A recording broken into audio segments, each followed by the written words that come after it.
Here. You're a double doctor, aren't you? Yes. You have a PhD and a JD. Yes. That's just way too much. Or really 30. It's one or the other. Yeah. That's right. That's right. so you're Dr. Burris.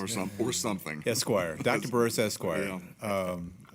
Larry's done an extraordinary job here and teaching some of those basics we talk about, media law and national security coverage and all those, and a big part of our curriculum is driven by this substantive. I wouldn't say basic courses, but the courses that every student need to take. So we're delighted you're here. We're also joined by Dr. Jennifer Woodard, who you have an interest in podcasts and all things audio. You missed the part where we talked about that's the future. So congratulations, you're the future. Which always try to be ahead of the game. She joined us. We're proud to say she is yet another alum of our program, and then was led astray. Got a master's degree at the University of Georgia and then a PhD at Indiana University, at Bloomington in mass communication. And we thank you for your leadership and thank you for being here. So, I don't know what you're going to say, Marty, but I'm going to ask a question. You can choose to answer it. I've known Marty for 25 years, so I'm confident you'll fake whatever it is that requires faking. So going back to what we talked about as we left, we've actually got an extraordinary mix of people in the room, academic leaders, professors, teachers, and then a good number of people who have had great success in the media industry. And what is really clear is that the media industry and journalism education desperately need each other. But how that works out, how that needs to happen in the future is still, I think, up for discussion. And so I'd love to hear from the longtime media professionals in the room about your relationship with the journalism schools. We've established that most of you are products of journalism schools. What do you think of the graduates you're getting? What do you hope for in the future? But also, how can you help shape their education? Not a vocational school. This is I like the description of finishing school. Finishing school for citizens and journalists, I think. But this has got to be a two-way street, and we're delighted to have you here help us explore that. So, Dr. Kaiser. I just wanted to, and I'll segue right into that, build on something Diane said that I think is really important. There's been a lot of, as you think about 2023 and those students, recently, and I'm not an expert in this, but I was just reading some fascinating information on how middle school students and early high school students are taking in information and sharing news and information we talked about, and how that will affect us going forward. And to get out in front of that, I think back, and Ken and I go back quite a long time, but back in 1996, there was some money spent on the future of news and what was happening. I attended some of those conferences, and I was struck by how many things that I heard in 1996 happened 20 years later, or even 10 years later, and that we could have been out in front of those things because we didn't listen to those things. I think to answer Ken's question is to build on that relationship so that we can learn from what's going on at the universities, what's happening, and give us people with skills that we don't have in newsrooms. I think there's been a fascinating opening around the country, even though jobs are tough everywhere, is when these openings happen, we need people with versatile skills, new skills that we don't have, thinking about skills, people willing to come in and challenge the status quo, from whether it's social media, how we're giving information, how people are sharing information, and how they're taking it on. And bringing with it a real curiosity that, to me, is really a basis of what journalists, the best journalists have. They're always trying to find out more and learn more about what's going on. And no more of this is the way we've always done it. I just hate that. Thank you. One of the interesting aspects of what's happening here, and had a wonderful opportunity to spend a little time with Marty before this program started. And, we could easily commiserate about all of the warriors that have been vanquished from the battlefield over the last 10 years or so as the journalism profession has changed. But the really interesting aspect is that many have moved on, have done quite well, and the skills that came out of their journalism background and the degrees they earned have made them in a situation where they can succeed. And there is that level of critical thinking that exists, because you can teach a student or a beginning reporter how to go out and capture that fire, but the good one figures out the name of the dog and why it happened in the first place. We're at a point, though, where we've got to recognize that the model that has evolved in our industry has changed dramatically. And perhaps we need to take a different look at the leadership that exists and how newsrooms are structured. And it's a key passion of mine as I've been thinking through the last 10 years and those difficult discussions that you have is, are we really formulated to be adaptable to the changes that are taking place? And this past year, we hired for the first time non-designers, non-print designers in our Austin hub, and hired them from two really well-known journalism schools, not because of the school itself, but because of the skills they brought. They had skills in agile technology. They had skills, they were coders, but they were designers at heart. And out of it is they have, in the course of the last 6 months, have been working on projects across the Gatehouse lineup. And the environment is completely changed in the sense that before, where they may have started in a small newsroom and immediately started updating their resume after covering 7 different planning commission meetings and wondering if this is the business that they wanted to be, recognize that they have this ability and this audience to be able to tell stories and have an impact on journalism in a different way. Are we willing as editors, as we willing as newsroom leaders, to give those skills, many of that are developed in journalism schools like this, and essentially the authority to make those changes up front and to lead us now instead of in the future, because we're still very vertically integrated organizations that sort of command that you must have experience in order to ascend to the corner office, and that doesn't and that has changed so much.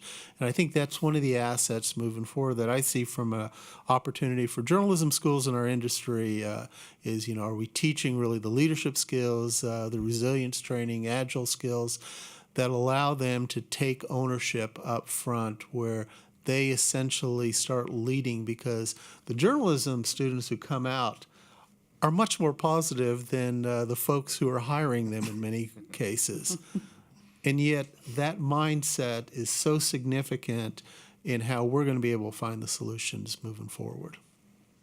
One of the big failures, I think, across the board, how do we convince the public and the new journalism students of the importance of the zoning commission, of the school board, of the hospital board? How do we convince the public and our incoming students the importance of dealing with those particular topics? It's all well and good to talk about the corn maze, and we see front page stories about the corn maze. How do we impart that notion of democracy and civic participation to those audiences out there? How do we do that? And I'm hearing a lot of dead air with that answer. One of the things that's happening is, I think, a real emphasis around the country in investigative reporting. Yeah. And people care about how their money's being spent or not being spent. One of the fears is no reporters, at county commission meetings or watching the mayor. And I think that cuts in two ways, the freedom they have. But also, if we have no journalists in small towns, do the people who live in those towns even know a journalist who lives down the street and be able to trust them and get to know them and understand what journalists do? And they aren't just the journalists that appear on MSNBC or Fox. That's not what real journalists are. When I say to my students, well, you can go back to Woodbury and make a difference. Go back to Woodbury? I want to go to I want to start in Nashville. I want to start being the anchor. And I have to say, that anchor at 2, 4, and 5 are not quaking in their boots waiting for you to graduate. And they don't understand that. I'm sorry. No, go ahead. No, I was going to say, Ken, going back to your question, I think what I'm looking for, and I don't come from a newsroom, I'm in the PR agency business, but one of the skills that I think students are not as sharp as they need to be is basic listening. I have a listening quiz I give all of my students. Anyone that's coming in to interview for a job with me, and they're a recent college graduate, I give them a listening quiz. And I've had one person pass. And it's very basic. It's a little tricky, but it's basic listening skills. So I think we get so caught up in some of the other things that we forget some basics. So I think one of Can them. you tell us what that test is? Okay. So we can pass it. Okay. I will give you the quiz. And basically, I will ask the questions out loud, and I just need you to orally answer them. Okay. How many months have 28 days? All of them. Only one. I didn't say how many only have 28 days. All of them have at least 28 days. Yeah. Spell top. This is an oral quiz, which means you have to speak out. So spell top. Spell top. T-O-P. Spell cop. C-O-P. Spell hop. H-O-P. What do you do at a green light? S-T-O-P. Go. Don't STOP at a green light. Green light. And then the other question, and this is a Bible story question, so you don't have to be a biblical scholar. But how many animals did Moses carry on the ark? None. Why none? He didn't carry any of them. They marched. No, that's not correct.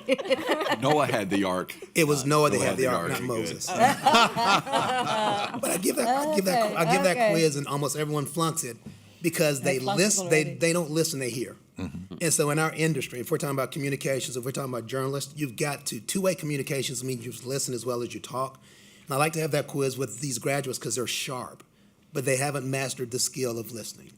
Another thing that I look for is critical thinking and being strategic and being creative. Larry, to your point, how do you make those things interesting? You've got to find a creative way to do it.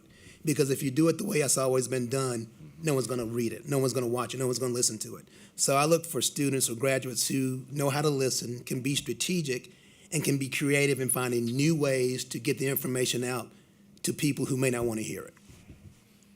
The students I see every day, and every year we get 10, 15 interns, some from some of the best schools, some from lesser-known schools.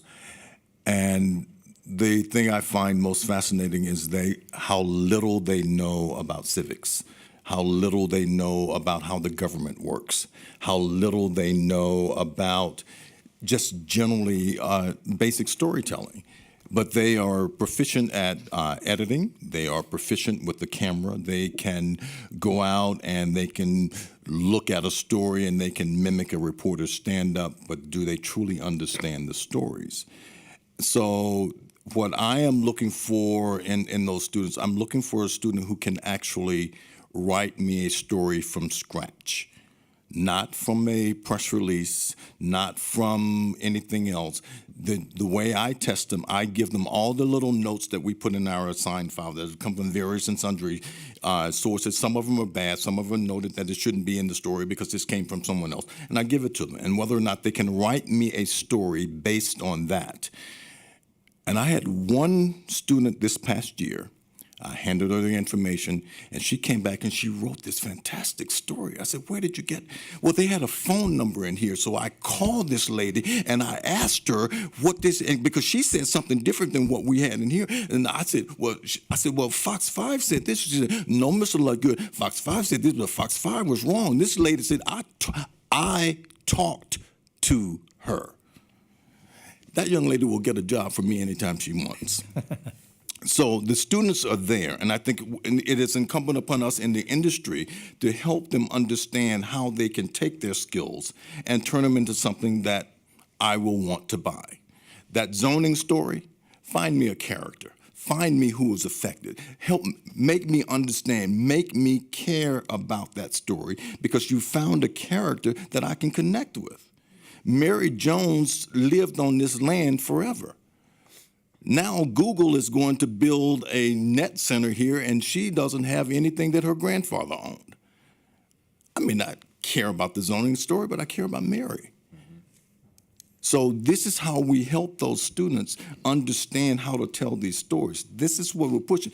I'm in television, and we are notorious for cutting corners. You tell us, the sun is going to come up at 5:30. We're going to tell somebody else the sun comes up at 5:30, even though we should ask the question. We don't fight enough as television journalists. Fortunately, I run the investigative unit too, so those guys are fighting all the time and keeping me in court, but that's another story. I think the students that we're getting can do it, but the thing that I want you guys to do as academics and help them understand how important this work is. That we have a responsibility to question everything and not just accept what's told to us. We have a responsibility to hold the mayor's feet to the fire, to hold the procurement officer's foot to the fire, because we ask questions and not simply accept what they tell us in the news conference. And I want you to help them find their passion, because that's what I don't see a lot of. They care about something, and they haven't identified yet what they care about. And, they care about children, or they care about domestic violence, or they care about bullying, or they care about something. But they don't come to me with a story that they're dying to tell. When I had a story that I was dying to tell, and that's why I'm in this business, because I wanted to tell that story. But that's what I'm looking for, those passionate journalists who want to do something, who want to touch somebody, who want to change something. And those students I'm finding are hard to come by.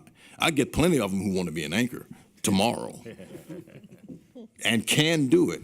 I've even had some tell me they could do my job better than me, and they were probably right, but they went about it the wrong way, because when I started asking them questions, especially about digital, they knew things that I had no idea about, things that we actually incorporated into our newsroom. I taught them a little bit about, tact, but they're there, and they have the skills, and they have the desire, and I think, we have to give them the basics, because they can't write. I'm sorry, that's wrong. That's wrong. They're trying to write. They're emerging writers, and we have to help them come out of their shell. I'm trying to be more positive in my old age. But they can do the work, and I think they're fascinating individuals, and they care a lot about what we do, but they just don't have a full grasp of it. They don't know Gatehouse Media. They don't know Sinclair. They don't understand the business of journalism, because we are our own little entity out here. We are we have all these problems within broadcasting, within media, and we have, one company owning half the television stations. And what does that mean for us as individual journalists? And how do we work through that? And how do I understand the fake news that's been supported by bots that's going over and over and over again? So it's got to be true. I see it everywhere. Did you read it? Well, all of it. Right down there, you see right here where it tells you exactly where that came from. So that's what I want. I want them to just want to be here, not just because it's a decent paycheck. That's kind of a funny story, just to back up your story about the writing, saying students can't write. Our editor-in-chief of our school newspaper was in my office talking to me about all the failures of the university recently. One of those was that students in the beginning news writing class can't write. This is 5 weeks into the semester. They're in their first news writing class, and she's complaining that they can't write, which was interesting because when they graduate, they still can't write at the professional level. And I think a lot of us don't understand that it's an evolutionary process, not a revolution. And the other funny story that happens to us is that our students who go to work for student media will invite them to talk to our students, and they'll say, I learned nothing in my journalism classes, but when I got to student media, I learned what I was doing. That's where I learned something. When in fact, that's how they come to own it. So I think making that determination of who's got the skill to go after it is more important than who really is perfect at it when they get out of college. The nice part of this phase of our discussion is that we're really saying the same thing today that some of us were saying 30 years ago, that, youth is wasted on the young. But it does circle us back to saying, all right, so what do we need to be doing in our programs today? And I love hearing that people say it's teach them how to write, because that's still such a fundamental skill. And it's a part of the maturing process, the thinking process, because in order to write, you have to think and you've got to examine things critically. And I do always feel like at a university we're doing something positive if we say, here are the level of writing courses, and you may not embrace every one, but Greg, you're right that when they do take an internship or they're in student media, it will suddenly dawn on them that writing is indeed important, and it's not just a requirement because we want you to take this class. At our agency, if someone, for an entry-level position, they have to take a writing test. It's 4 parts and lasts 2 hours. And we have 4 different segments. One is they're given a topic and a contact, and they have to call that contact person and get information. The others, they have to write a release based on a fact sheet. The other part is editing. And then one part is we give them a topic and they can make it whatever they want it to be. It can be feature, it can be hard news, it can be whatever. And they have 2 hours to complete it. And some people complete it in 2 hours and they do a very poor job. Some people complete it in 2 hours and have done 2 and do a great job. It runs the gamut. But the basic tenets of writing, that lets us see who can and who cannot write, because it's vital to what we do. Have you actually ever hired anyone, Ron? Between that and your listening test, I think you're eliminating everybody. It narrows the pool. We tell our students that if you can write well, people think you're smart, whether you are or not. And quite the opposite. It takes them a while to get that, but they do get it eventually. As we read the ads for college professors, I see digital this, digital that. I have never seen one that says we want to hire a grammarian. I've never seen one that says we want a highly skilled writer. Or editor. Why aren't we Larry, doing that? I will say, well, as we've the guy, we've tried. driving some of those hiring ads right now, I think we feel like we've got some of the folks who are good, strong writers who would have the grammar, AP style skills. And it is, to circle back to how we started, it's digital innovation or it's academic innovation with our programs where we're looking to bring those new folks in to, cross-pollination, whatever phrase you want to use to get us to, I won't even say to the next level, but to keep us in the game. I actually got to go back really quickly. First of all, but I have to say, based on the basics still, based on the basics, absolutely. right. I'm struck by the conversation in the last few minutes about what I call the soft skills, the things that, and it goes back to the idea that we prepare students for the lives that await them, and their lives may not be the same as ours were. And in fact, I was making a list, and we were talking about initiative and humility and listening and curiosity and compassion, being fighters, being passionate, being skeptics, but not cynics. Those are things our grandmas used to teach us.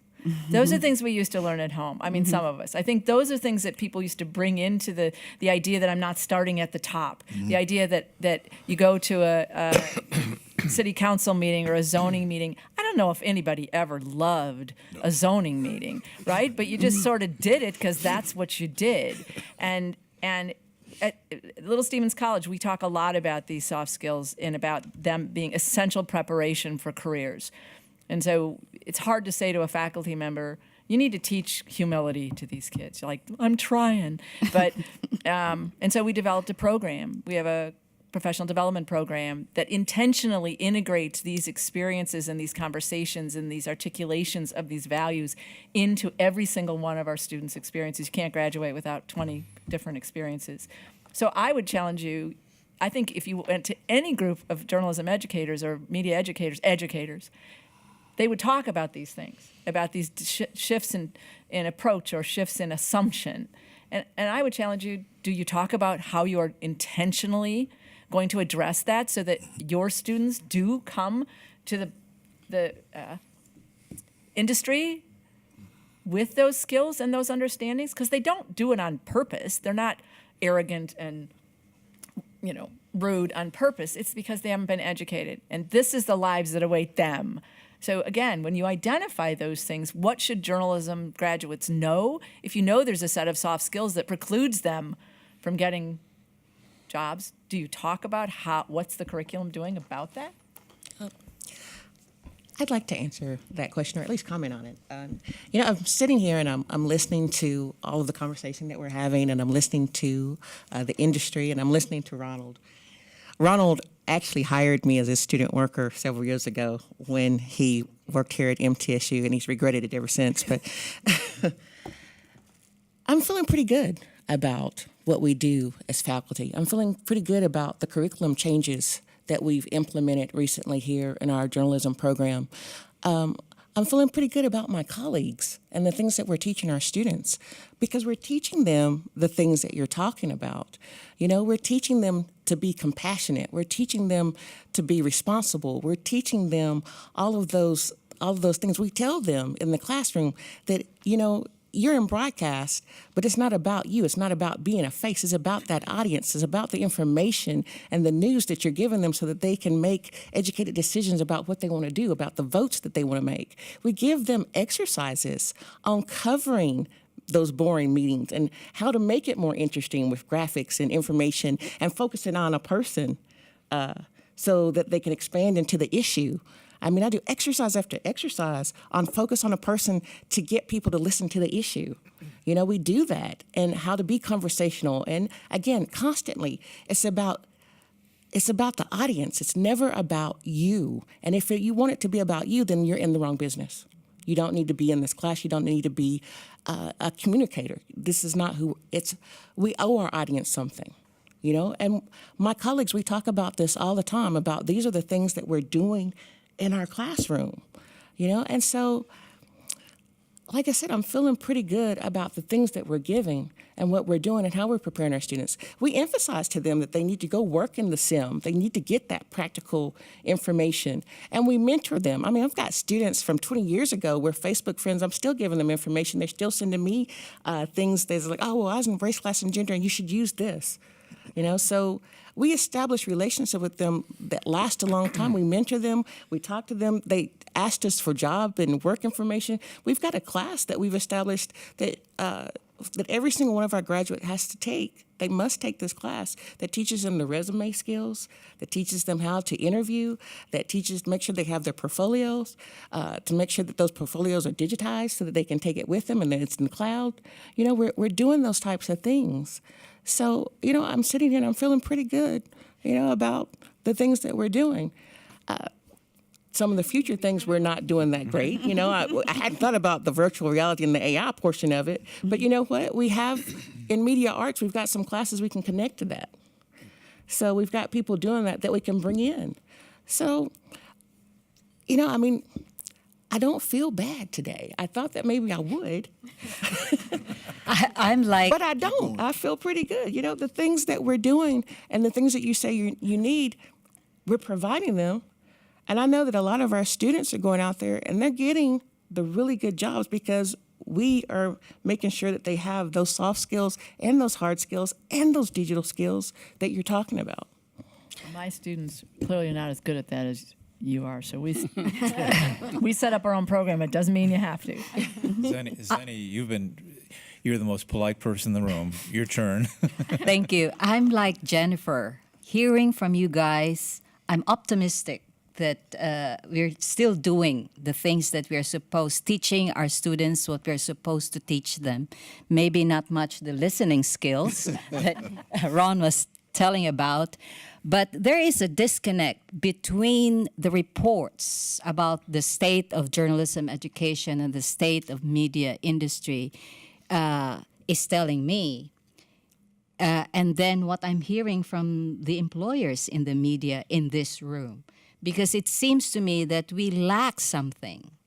We have to tweak our curriculum. And I admit that I came here in order to see what we can tweak, what we can do and change in our current curriculum. Greg has said in our hiring of faculty, we are now stressing digital skills in our hires. And it's because our current faculty already, we think that our current faculty can deliver the basics. And some of our current faculty with the digital skills are just at the point where I can't give them anything else. And so they just need some help. So, yes, more of them. So are we in the right direction? Do we need to do more of something? I think, oh, by the way, Ronald Roberts also hired me for a job. I don't remember. Did you pass the test? Yeah, I don't recall a listening test, but maybe there was one, and that was to be a student ambassador for MTSU. So, and he gave me a really cute jacket to wear, and I did yours.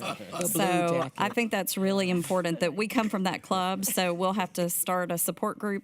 I knew Ronald when he was a student. I think, I think that, I think that that's wonderful to hear, because I'm so glad to hear that you guys are having those conversations, thinking about that, teaching those things, because, I think about, somebody said something about, I went through 4 years of school and I really didn't learn anything until I got to that internship. And then I learned everything on my internship. And then I look back and I remember thinking that in my head. I don't know that I verbalized it. I hope I didn't. But I think that what being a student at MTSU taught me was how to be a good human being. And I think that it taught me to be more well-rounded. And I think that, leaving to go to a smaller market helped me to, again, be a better human being and more well-rounded. It knocked some of the, roughness off, the rough around the edges off of me. I think that, what I see sometimes now trend-wise in our industry is that, and Eric may see this as well, is that some of these folks are starting in much bigger markets than they really should, and trying to get through people's heads that it's okay. I can't tell you how many people I talk to now who are my age, and I'll say something about going to Jonesboro, and they're like, well, I don't have to start in Hattiesburg, Mississippi, and I'm like, you should start in Hattiesburg, Mississippi. What a great experience. That's an incredible experience. It's okay. You're not going to be there forever. It really teaches you so much about life and about the industry. And I went to little KAIT in Jonesboro, Arkansas, so I could learn to be a general manager. You know what? They didn't need me there. That's a well-oiled machine. I got to learn about sales. I got to learn about going out in the field. And, here I was thinking I'm a journalist and what I do is noble. And then I met these salespeople, and they go out and help people grow their businesses. And I was just amazed by that. And I think sometimes maybe that's the stuff that's missing. In Memphis, we used to say that was a second or third job, and now it's a first-time job. It really is. And I don't know what has caused that. I don't know if that's just lack of students, if it's just more and more the proliferation of stations and, and entities that need these people, the proliferation of digital, where it's sucking up a lot of the good folks. But I've seen some really young folks that had no business being in some of these markets. And then what's so sad is they get chewed up and spit out, and then they leave the business. And I can't tell you how many times, everybody should have to go to Jonesboro, Arkansas and be a multimedia journalist. They just should. I just think that that's a really great training ground. And then they can, handle it. I think one of the things that we could probably teach people now is how to deal with stress. I'm amazed at the amount of stress that people put themselves under for no good reason. You know, if we could teach them to somehow process that, and it's all going to be okay at the end of the day, right? And you know, it's all good at the end of the day. I think that those kind of things, you know, really speak to me. The only other thing I would say is that with multimedia journalists, and as you guys know, this came about, I don't know, has it been 10 years now? Probably. You know, some people said, well, that should be better because you should be good at everything, or, you know, it's going to save us money, and Eric's going to be able to put out 50 people out there shooting and reporting and editing. And, you know, what happened was we destroyed true photographers.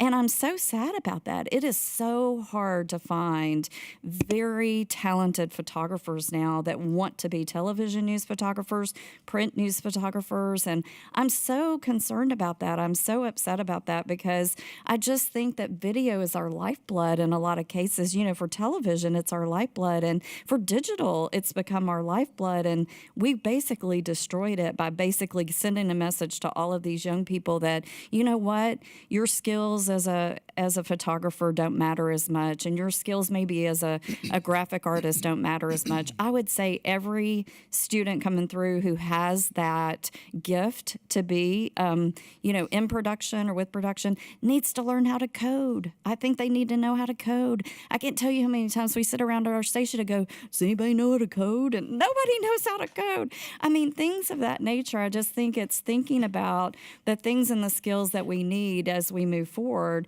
And then to your point of the zoning, you know, it's like Eric talked about, finding those people that are passionate about digging. I mean, we actually have people in our new who want to dig. And I'm like, who? I mean, it's amazing. And so you take those people and you nurture them and you show them how to do it. And all of a sudden, they're so much better at it than you could have ever imagined. And I think that those are the kind of things that know that you guys are teaching that is just such a thrill for me to hear that and know that. And the hope is that what we can do is when you guys send them on their way and transition them out, that we can take that and just grow that, and we don't just chew them up and spit them out, and then they feel like they have to go sell, I don't know, Amway or something. Do people even sell that anymore? I don't know.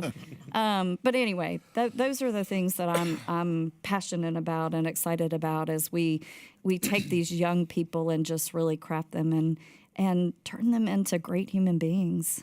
Well, one of my students recently was very excited. She's getting a job, and she's really excited about it, and she's one of our top students. She's going into advertising, and she is starting at $85,000. Ooh. Oh, my. Now, what are your photographers starting at? Never mind. Not 85,000. Not 85,000. Yeah, no. We don't have, you know, there are reporters who aren't starting at 85. Right. I have managers who don't make 85,000. Exactly. So my top student is not going into journalism. She's going into, you know, where the money, I don't want to say she's sold out. She is very excited about what she's doing. Wow. Yeah. She's starting at 85,000. Yeah. Where is she going to be living? Texas, somewhere in Texas. Wow. What's the name of that Where can we all go there? Stop. That's an area I'd like to get into that. One of the reasons we have a tough time attracting the best and brightest into our journalism schools and into journalism is this idea of compensation. I mean, the median pay, according to BLS, I looked it up, $37,820 for reporters and correspondents. That's actually less than carpet installers and highway maintenance workers. So when students come to me, I mean, this is what I have to tell them. I have to say, this is, you know, going to be your median salary. The number of jobs is declining between now and 2024. You're going to work long hours, maybe a 4 p.m. to 1 a.m. shift. But other than that, it's a great career choice. So how, and this is really a question for the professionals in the room, I know there are better jobs than that in journalism. How can we tell that story to these students? How can we motivate them? Tell the truth. Mm-hmm. The truth is, the start is hard. Mm-hmm. It's hard. I have kids with roommates because they're trying to make it. But the upside, the potential is phenomenal if you get in and work hard. You don't even have to make it to New York. You can get to places. If you're good at what you do, you can literally make a great living. I have photographers with overtime making six figures, but they're getting overtime. There are there are reporters. O'Reilly was making $25 million a year. Apparently. I don't know why that's in my head today. out, too. But there's a lot of money to be made, especially in front of the camera. But there's a lot of money to be made behind the camera. The other thing that you have to do is expose them to all of the jobs that are available in television, in media, in anywhere, because all of the jobs don't include the jobs that have a byline where you show up on television. I do have a young man who is, Benji is probably 26 years old. He works in our digital staff. He is an emerging writer. He makes mistakes that I have to correct, but he is phenomenal at getting video on the Facebook and sitting there and telling everybody about it. And Benji is making close to 60 grand. Because he's good. So the jobs are there. And I think the best thing for you guys to know is what jobs are available. There are all kind of jobs available. I have a social media editor. I have a MMJ that's a multi-content provider and all of these crazy titles. But basically they're good writers and they're good journalists who go out and dig up information. The hard part is that I work in a top 10 market. We're going to pay okay. Yeah. We also have Atlanta and taxes and real estate prices. But there are jobs out there that just have to be patient, and patience is hard. I have one young lady who's a member of my church, and I mentored her, and she graduated from University of Tennessee. She was upset she couldn't find a job. She started in Dothan, Alabama. As an MMJ. And I said, MMJ is one-man band. And one-man band started a long time ago because I was one. So, but the new name is MMJ. These are the folks who have to go out and write and shoot and edit their own material. She was in Dothan for 2 years. She said, well, what do I do? I said, I don't understand Dothan. I said, send your stuff out. You'll get a job. She'll get a job because the more experienced journalists don't want to be MMJ anymore. So now she's working in Austin, Texas. She just got re-upped for her second contract. She's having a ball now. Her mother came to me at church the other day. I don't know what you did, but I don't have to help my daughter with her rent anymore. But the jobs are there. Just make them aware of what's there. It's a big industry now. And every job is not in a television station. Georgia Power has more videographers and editors than we do. AT&T does as well. There are a lot of places that are now using video and using the skill sets that these young people have, and it's not necessarily in a traditional media/journalism or operation. So the money is there. You just have to work hard at finding it sometimes. Yeah, thank you. I'm doing some of that. One of my favorite poster children is one of our alums who she came through our visual communication program, but she liked to fish. And she would fish here on the Stones River in Murfreesboro and pull out, huge largemouth bass. Well, she's now a spokesman for Jackson Kayak, and she paddles around the country catching fish and videoing herself doing this. She's having a blast. And so I do that. But, one thing that you folks could do that would make my job a lot easier in recruiting is give me a spreadsheet with job titles, salaries, not names, don't need that, but job titles, salaries, years in the business, things like that. And I could tell that story more compellingly to our students. Because right now, all I have is BLS Fox, data, right? And it doesn't make you look good. you want me to give out information? What? No, there are some resources for you from media organizations. RTDNA does a survey every year on newsroom salaries and broadcast. So there are some things out there. And I know the Atlanta Press Club has some stuff that I'll see what I can get. Yeah, that'd be great. Yeah. But there's information available. But and the RTDNA survey breaks it down by size of newsroom, number of, a number of things that you'll be able to parse and I think help tell that story. But there are a lot of jobs in television that don't involve, talking.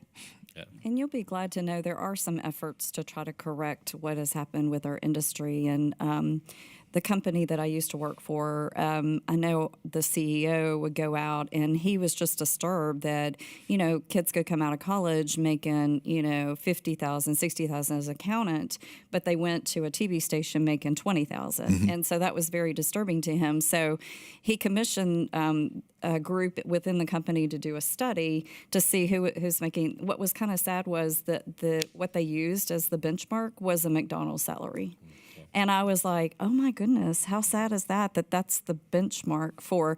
But what they found as they went through is that unfortunately there were some folks, master control operators, people in those positions that just for whatever reason had just lagged behind. And almost everyone to a point you could go and there was a story behind why are they at this salary and how did this happen? And, and the other thing that we were trying to pay attention to as well was the fact that a lot of times the way that you make more money is you have to move. You have to be willing to relocate. You have to go to Fargo, North Dakota and work for 2 years and then come back. And a lot of people either now don't want to do that or can't do that for family reasons. I've been amazed. I don't know if it was the recession or what, at how many young people want to stay closer to their parents. I don't know if it's a safety net. I don't know what that is, but they just don't want to have to move clear across the country. And so there was some, we were looking into that as like, how do you reward those people who are really strong members of your team, but for whatever reason, they can't move. So there are some efforts, they're not enough. And, some of that, especially in those small markets, but I agree with Eric. If you stick with it, it will eventually pay off for you. I wanted to just second what Eric had to say. Just a personal anecdote. When I graduated from law school, I had always intended to go back and be a reporter. But I was kind of struck by the difference in starting salaries. And I came across an article that said after 10 years, the average lawyer and the average journalist made roughly the same. I have never been able to find that article. I think my brain may have made it up. But somehow I convinced myself that was true. But it turned out to be the case. I made more money in journalism than I ever would have at law. In part because I would have been a really mediocre lawyer, but yeah, it's like show business. Right. It's like songwriting. Right. It's like a lot of the creative arts. If you're the best, you'll do great, and if you're not so good, you won't do so well. But that's okay. I mean, that's the way, especially creative fields work. Let me ask this. We've about 8 minutes. Can I add one more thing? Yeah, absolutely. Just please. To wrap that part up, is I really keep it simple when I talk to graduates. I say you got to have patience and passion. Mm-hmm. That's great. You've got to have the patience because it's going to take you a while to get there, but you've got to want to do it. Right. I mean, we're best when we're doing things we want to do. So that's always the two things that you got to have patience, you got to have passion. Thank you for that. We've only got about 6 minutes before we head over for our next presentation in a warmer place. we will warm you and we will feed you. It's a magical combination. But I want to ask this. Sitting behind me is Chris Clark, one of Nashville's, he's still there, right? Yes. One of Nashville's most distinguished journalists. He is such a blessing to our college. He's been a giant in journalism in Nashville, and he now passes that along to the next generation, and he's invaluable to us, and he can never, ever leave. Having said that, are there ways that those of you who are in the media business now could help journalism schools, short of us waiting for your stars to retire and then hiring them? Is there any way for this, that your expertise to come this way? Yeah. And I'm not talking MTSU, I'm talking colleges generally. Well, I think, I attended Auburn University, War Eagle. I attended Auburn University, and Auburn had an off and on program where we were trying to do things. And I actually had a conversation with them about it. And as the school evolves and as the school gets so big, because Auburn is big in the PR now, you have to have a certain GPA to even get into the schools. Fortunately, that didn't happen when I was there, but anyway, it was a long time ago. But they are having a problem being consistent on making their requests.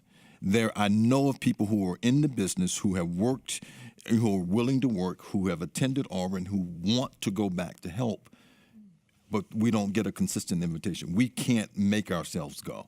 We can't just show up. There's an advisory board that wasn't there. So my recommendation is consistency and knowing who your alumni are and reaching out to them and offering them opportunities.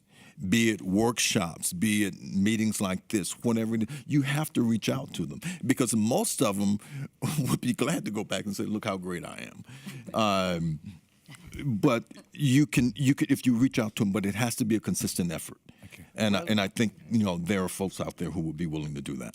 Yeah, I think rather than waiting for a give and take or say, okay, it's your turn now to come to the plate, there are other ways that professionals can give back, and I think are very willing to give back, and I think the students really appreciate it. I mean, one is to show the opportunities that are out there that you can do with a journalism degree other than, you can work for that kayak company, you can do these types of things well, but I've found out that professionals, particularly young professionals, they like to tell people about themselves. Right. And we have no problem getting locals. We're lucky to be in Nashville, but graduates, other young people who they can emulate or say, that's me, rather than old farts coming in and say, this is how it's done. They seem to just love to come back and give it, and even contact me, let me know what I can do. And we've had so many connections made with students who found a passion that way. And they're also doing a service for the most companies that they work for. One thing I do for Georgia College, my friend of mine from CNN is teaching there. I don't go to lecture, I go to critique a newscast. Mm-hmm. Here's what I would have done. Look at this. Why don't we do? And maybe, even if you have students who are in reporting or whatever their discipline, have them, find an alumni who critique this article for us. Give them feedback. And this feedback from a professional who's working in the business right now. And that may be another way, instead of having them come to campus. There are different ways to do it. Anybody else? We have, I think, really taken advantage of that at Colorado State. We started a media festival, alumni media festival only, 10 years ago. And the first time around, we had 50 people come back and speak. They won't come back unless you ask them to speak. Literally, they won't. So now we have as many speak as possible, and each one of those people stays connected to the department after that. But it is very difficult to bring them in consistently, because there are hundreds really that want to come in, and it is kind of exhausting to bring somebody on campus and have to spend the day with them, which a lot of our faculty aren't willing to do. And they do want to spend the day on campus. And you don't always get somebody who can speak really well in front of a class. But generally, yeah, we've never had any trouble finding someone willing to jump in. Thank you. Deborah, what are our instructions? Our instructions are there's some paperwork that you guys need to pick up from Jeannie related to your reimbursements. This doesn't have to be on the video, but do that. Do that. She'll be out here before we go to the parliamentary room, and we will just assume it's not raining, so we will just walk over, and we have 15 minutes roughly break between here and being over in the Student Union building, which we can go together so you know where it is. And lunch will be there and served, and then we'll have a 15-minute break after that and be back here. Thank you.